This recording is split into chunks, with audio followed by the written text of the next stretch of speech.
The Gasman, written by Unknown, found on the Creepypasta wiki. I first heard about the boogeyman when I was 5. My parents used to treat him like a ghost story. If you don't be good and finish all your supper, the boogeyman is gonna come and take you away from us. In retrospect, that was probably one of the most frightening things you could have ever told a 5-year-old. That a strange man will kidnap you away from your friends and family and everyone you love just because you weren't behaving. Parents can be cruel, but now that I think about it, it worked. So what can I say? They must have known what they were doing. Now I tell my children the same thing. The boogeyman is coming if you don't eat your peas. My daughter hates it. My son, on the other hand, wants to meet the boogeyman. Daddy, what does he look like? He asked. That's the funny thing about it all. My parents never told me. They didn't have to. I was too afraid at the simple mention of his name that I didn't even want to know what he looked like. So I made it up. Well, I said, he's tall. Really tall. And he wears a big black gas mask that covers his whole face. And it has big round eyes like a bug.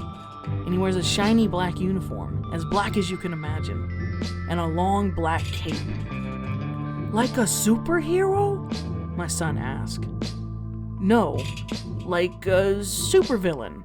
Underneath that mask and all that armor, the boogeyman is full of burns and scars. They say he can simply walk through fire and feel no pain, but that his body can still be burned.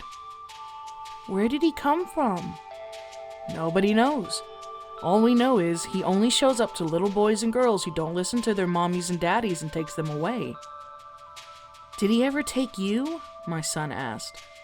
Almost, I said. I had to spice up the conversation somehow. I was a very naughty boy, so one night when I was sleeping, the boogeyman showed up and tried to take me away.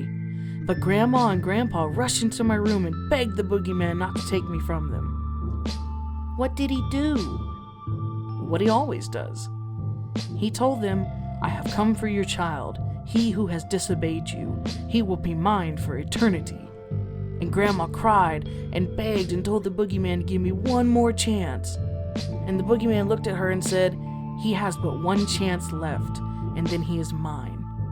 And the next thing I know, I wake up the next morning, and ever since then I've tried to be the best that I can be. I don't want the boogeyman to take me, Daddy, he said to me. In fairness, I shouldn't joke. What I, and many others, used to keep our children obedient isn't a joke or some kind of scary bedtime story. It's real. And when I got older, I realized this. But I would also realize that this boogeyman would come to be known by many names. Moreover, that my plucked out of the thin air description of him was eerily accurate. Or at least I thought I had made it up. It wasn't until sometime later when I realized that I had actually seen the boogeyman before. Only at that time I knew him by another name. I was 10, maybe 12. To be honest, I try not to think about that time any more than I have to. The Vietnam War had just ended and my father had come back home. When I say he told me some of the most horrific stories I have ever heard, you have to believe me. But there was one he told me that I'll never forget. There's no way I ever could.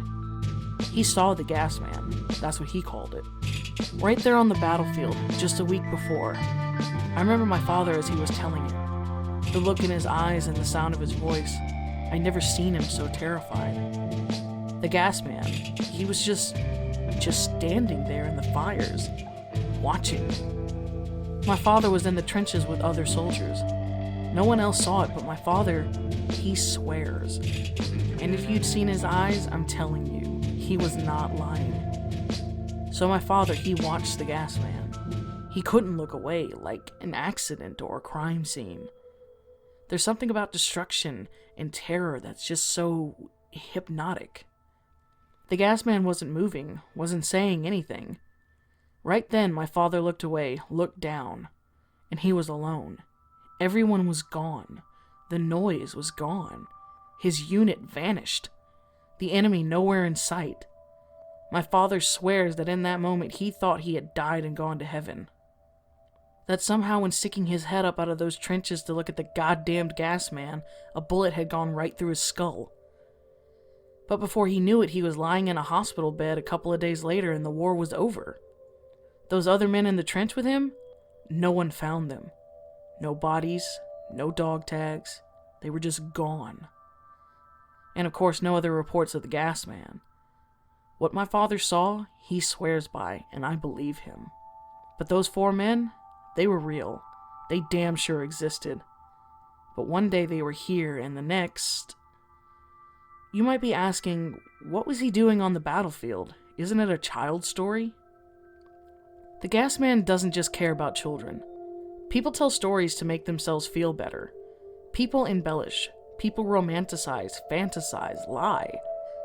The Gasman has been around for longer than you know. That very night after my father told me his story, I was in my bed, right there on the edge of sleep, when I saw him. The Gasman appeared right before my eyes.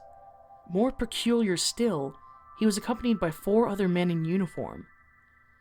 I told my father the next day about this, and he was sure those were his men, the soldiers that went missing. So why did they all appear to me? Why did the Gasman come to visit me? To warn me. Despite what your parents made you fear about the Gasman, the boogeyman, the things that go bump in the night, he is not a threat. Don't misunderstand me. The Gasman is a terrible omen. You do not want to see him. But he himself is not the threat. What the Gasman represents is a sign of things to come. He is the deliverance. When you see him, it is the calm before the storm. 2 weeks later, my father died of respiratory failure. Carbon monoxide leak, they said. He tested positive for lethal amounts, but they checked the house. Nothing. Not a trace. But you think the Gasman is a petty nightmare? A poor man's ghost story?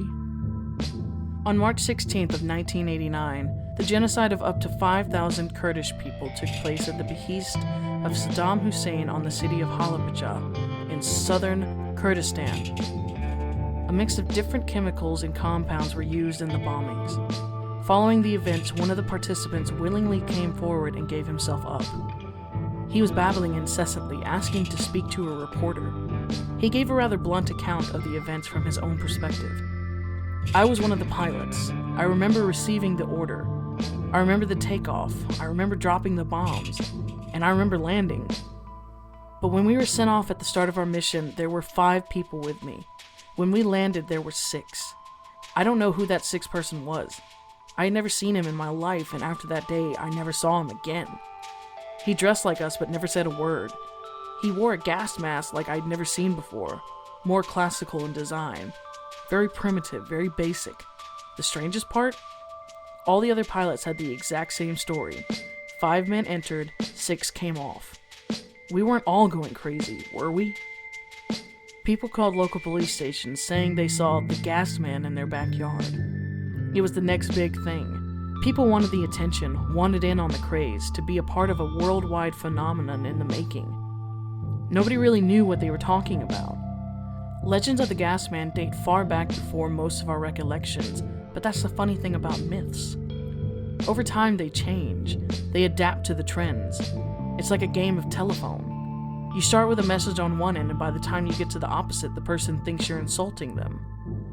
Reports of mysterious gas-masked figures date back as early as the 1600s in Rome, when plague doctors would come around to treat those afflicted. They wore bizarre beak-like masks and carried with them an assortment of antidotes and potions. Perhaps they took their inspirations from the Gasman, or perhaps art imitates life. Further still, the concept of the miasma was given to us by ancient Greece, which is described as a contagious power that has an independent life of its own. Until purged by the sacrificial death of the wrongdoer, society would be chronologically infected by catastrophe. Is this the birth of the Gasman? Or just cause and effect? No one will ever really know. Throughout history, sightings of the Gasman have been reported all over the world. In Italy, they call him Il Fantasma. In Japan, he is thought to be one of the Tinju, a type of legendary creature found in Japanese folk religion. Even one of the most devastating periods in human history has been attributed to him.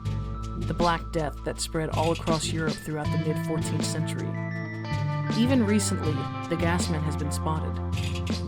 In February 2014, the Ukrainian Revolution took place after many violent riots in the capital city of Kyiv. You've seen the news, you know the story. I won't educate you on the details. But throughout this tumultuous time, there is one constant and recurring question. Who is the Gasman? Pictures of a shrouded, masked figure spread like wildfire across the internet. Stories were created about this mysterious man, often seen standing before burning buildings or amidst plumes of smoke. Why here? Why now? Why ever? Well, it is as I've told you before. The Gasman is a harbinger. He's not a threat, he only warns of one. Quite frankly, I have no idea what's about to happen. I can't exactly explain the feeling one gets when you see the Gasman for yourself, which is what makes this all the more insane. But I promise you, the Gasman is real. And if he ever comes to visit you or your family, well, I don't believe in God, but I will pray for you. Because nothing good ever comes from a visit from the Gasman.